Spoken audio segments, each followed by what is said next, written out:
Kapow! I don't know, man. That kind of serves like an intro. Well, I'm looking up the villain to the My Little Pony movie. Don't really, dude! Today we're going to be talking about boners and how they affect others. Mostly my butthole.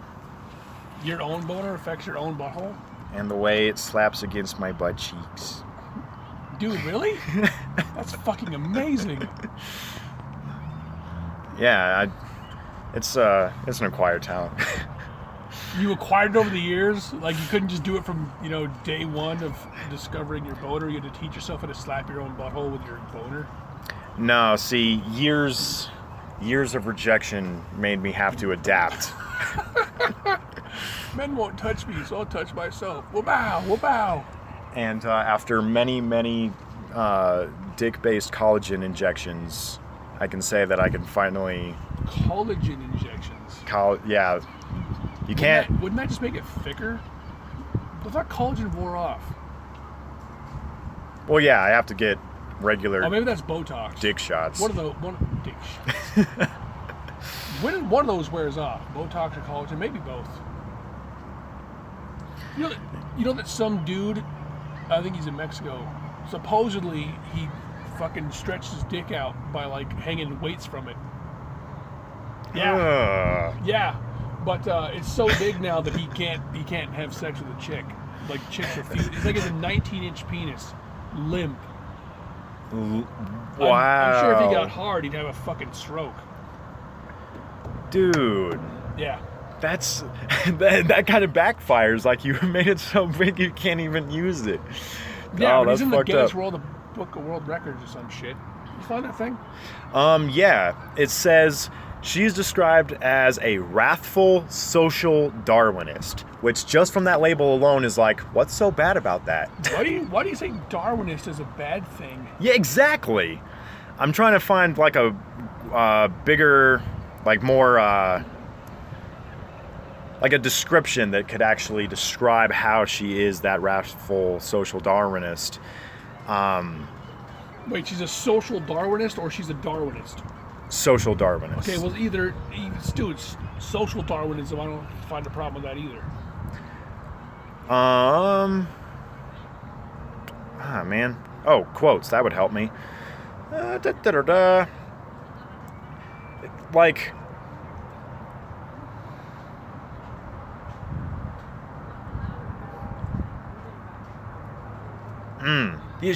Yeah, I guess that makes sense. I'm still not finding exactly like description. Oh, yeah, that's it. That's why I related to her so much. She was very like, she had her army, but she was still a loner. And the thing is that this villain, unlike, most villains, especially from this series, is like she had something taken from her wrongfully. And now she's kind of like on a revenge quest. Now, how many movies have we seen where the person on the revenge quest is portrayed as the hero? Like, that person was wronged, and now they're trying to get something back, and we're rooting for him. Like, yeah, you take down that corporation, or you take down that person, whatever it is. You set things right. But in this one, she's portrayed as the villain, and why? She's preaching about how you can't always trust people. That's perfectly true. Yeah. I mean, shit. Wait, so they're displaying that as a bad thing to not trust people? Well, that's why I brought it up in the first place, is I feel like they're not. Like, she's portrayed as the villain, but I feel like the makers of the show, or the movie, understand that there's a lot of people, especially in this day and age more than ever, that relate to villains. So knowing that people are going to attach themselves to the villain, they make the villain actually have all these ideals, and so then they can go, oh, and by spinning them into the villain, maybe it's trying to wake people up saying, oh, wait, why did you portray them as a villain? Oh, that's actually a good thing. I should have forgot what we were talking about, because you were using your favorite cartoon, MLP, to make a statement instead of some stupid fucking cartoon that you watched out of nowhere. I misconstrued what was happening. My bad. Oh, okay. I was like, wait, what? I was getting all mad. But yeah, that actually makes more sense. I'm thinking that the staff is so genius that they know people latch themselves to the villains, and by making it the villain, that it'll somehow wake people up, like a reverse psychology kind of thing, where they go, wait, I relate to that character. Why are they the villain? That's not so bad. Wait a minute, that's how a lot of people are. They're not so bad after all. We need to change things. Or it will condition kids to think that people that think that way are fucking crazy assholes. Yeah, that backfire. Which I'm super fucking sure. That kind of shit worries me. Yeah, where you hope that a very ingenious, subtle thing won't backfire against idiots who just have no logical thinking whatsoever and can't think that way. It kind of sucks because I have a lot of examples, and I really hope that I don't repeat examples on these things. But when I was in college, my English teacher was an asshole. I liked him, but he was kind of like a house type where he was allowed to be an asshole because he was smart and he made good points. He knew how to teach. And he was telling us how he had people read To Shoot an Elephant, a short story or an essay by George Orwell, author of 1984, An Animal Farm. And he asked all of his students what the book or the essay was about, and every single one said, it's about a guy shooting an elephant. And I guess only like a handful of people actually understood that there was a lot more subtlety. There was an underlying message to it. Mm-hmm. And that's what bugs me, is that nuance is not appreciated like it should be at all. Nuance should...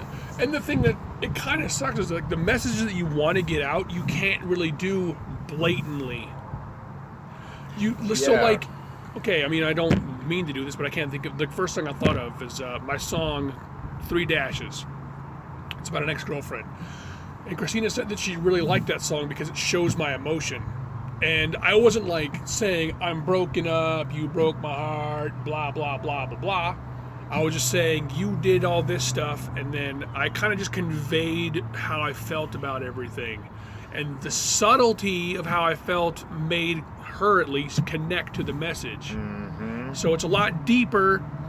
I used metaphors and similes and all that shit. A dope beat, thank you, Dallas. And they got the message across. But everybody, I don't know whether they're lazy or they just don't understand, they're too ignorant to look under the surface. Everybody just sees what's on the surface and goes, that's a bad guy, and that's a good guy.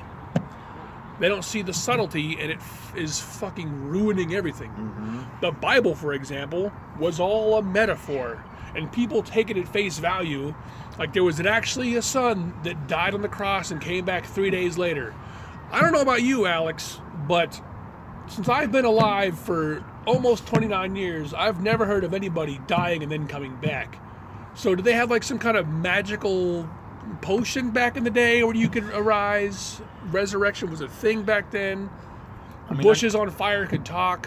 I know we had quite the flood in Reno like a year ago or so, but like to flood the entire world and to gather 2 of every animal onto one boat. I mean, the Titanic fucking sank after hitting one tiny little iceberg.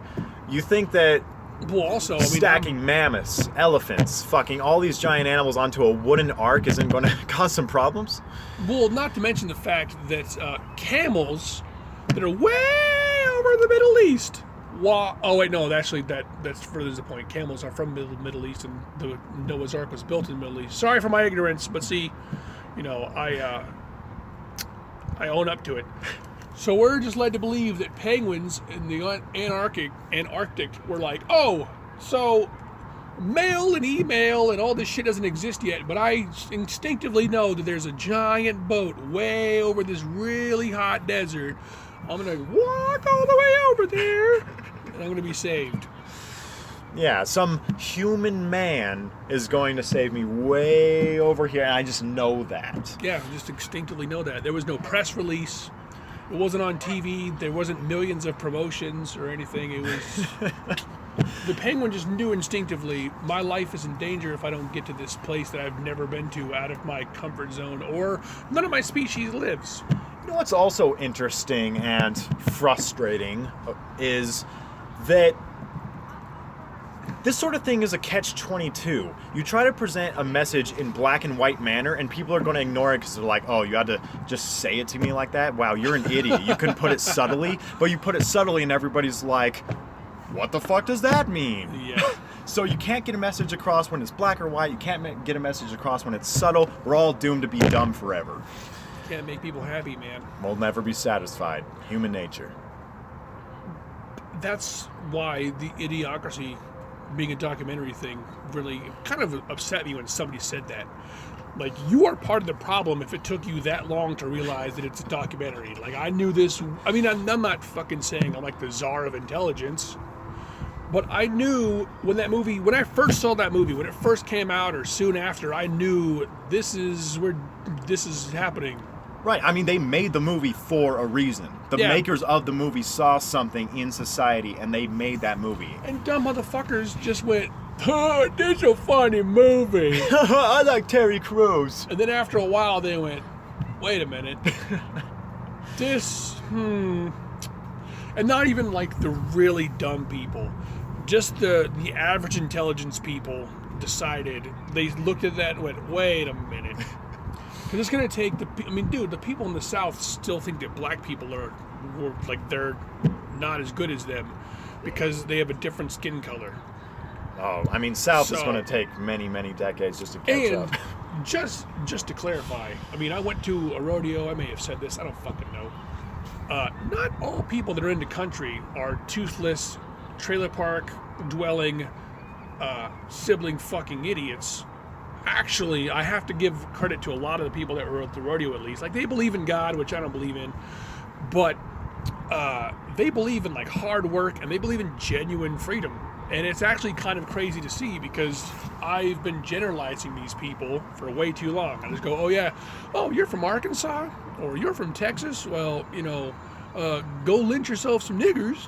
Or I go, well, gee whiz, where's your wife or sister or whatever the hell you call her? I just make jokes about that. But then I see these people and I go, wow, there's actually like a culture. I was being a jackass, but there's a culture of these people that exists that actually genuinely believe in privacy and freedom and like hard work and all the shit what America was based on. And I go, wow. And they don't have to be anti anything. They don't have to go to Burning Man and go, fuck the system, but then be completely for the system.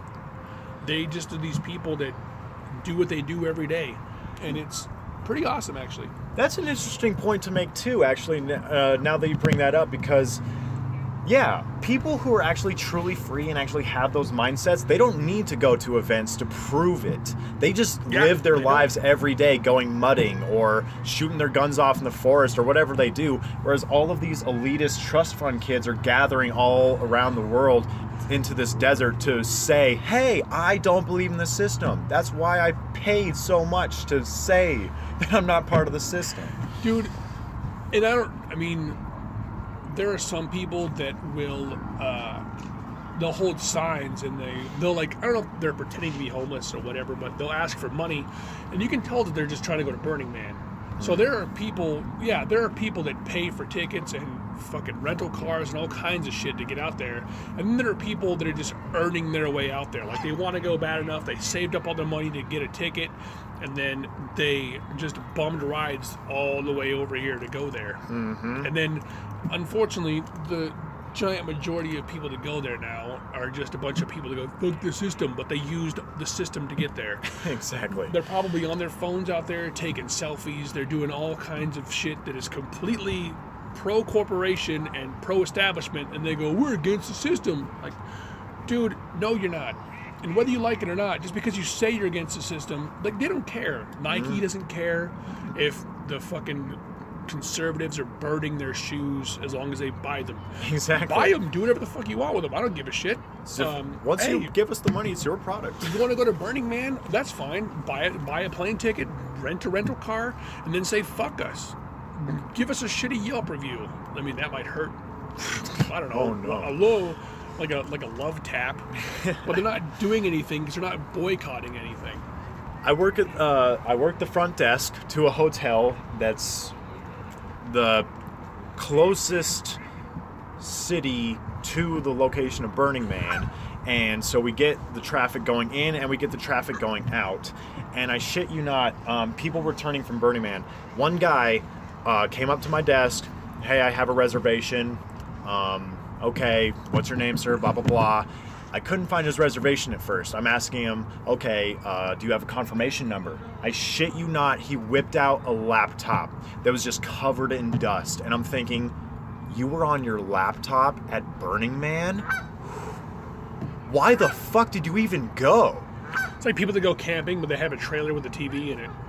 Yeah, dude. And there's RVs fucking out there for days. I keep on making the joke to like every burner. Like I sound like a broken record. I keep going like, oh yeah, I'm sure you want an actual bed and a fucking shower now. And they're like, oh well, we were in an RV. And I'm like, oh well, okay, fake ass fuck.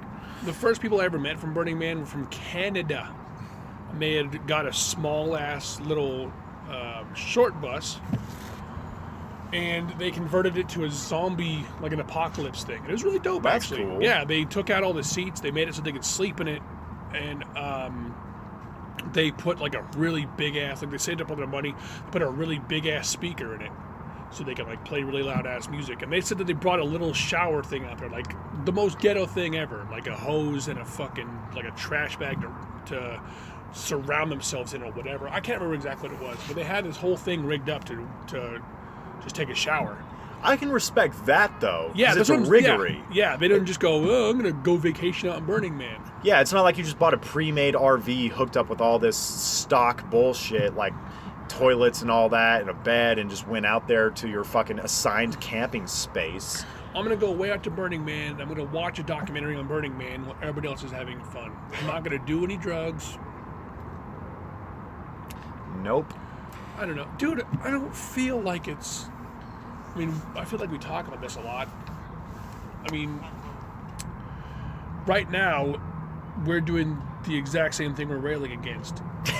So instead of us having these things where we, like, the subtle nuance of, hey, you know what?